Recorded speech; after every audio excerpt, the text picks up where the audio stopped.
മലക്ക് വിളിച്ചപ്പോഴാ കേട്ടത് അല്ലെ? മനുഷ്യൻ വിളിച്ചപ്പോ കേട്ടോ? എന്നാ നമുക്ക് പറയുന്നത് ഞാൻ വിളിച്ചാൽ എന്റെ വാപ്പകൾക്കും ഔലിയ കേൾക്കും. എന്റെ മൗലവി മലക്ക് വിളിച്ചാൽ മാത്രമല്ല, ബാലുശ്ശേരി മൗലവി വിളിച്ചാലും കബറാളികൾ കേൾക്കും. എന്തേ, സംശയമുണ്ടോ?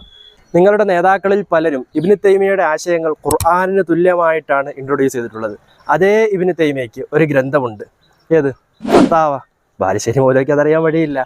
അതെങ്കിലും ഒന്ന് മര്യാദയ്ക്ക് വായിച്ച് പഠിച്ചിരുന്നെങ്കിൽ ഈ പൊട്ടത്തരങ്ങൾ വന്ന് നിന്ന് വിളമ്പേണ്ടി വരില്ലായിരുന്നു. ഖബറാളികൾക്ക് അവരെ സിയാറത്ത് ചെയ്യുന്നവരെ കാണാൻ കഴിയുമോ, കേൾക്കാൻ കഴിയുമോ എന്നുള്ള ചോദ്യങ്ങൾക്കൊക്കെയുള്ള മറുപടി നിങ്ങളുടെ നേതാവായ ഇബ്നു തൈമിയ തന്നെ അദ്ദേഹത്തിൻ്റെ ഗ്രന്ഥമായ ഫത്താവയിൽ വ്യക്തമാക്കുന്നുണ്ട്. അദ്ദേഹം പറയുന്ന മറുപടി, നഅം യസ്മഉൽ മയ്യിതു ഫിൽ ജുംലത്തി, അതെ, മരണപ്പെട്ടവർ കേൾക്കുക തന്നെ ചെയ്യും. ഇത് അദ്ദേഹം വെറുതെ പറഞ്ഞതല്ല.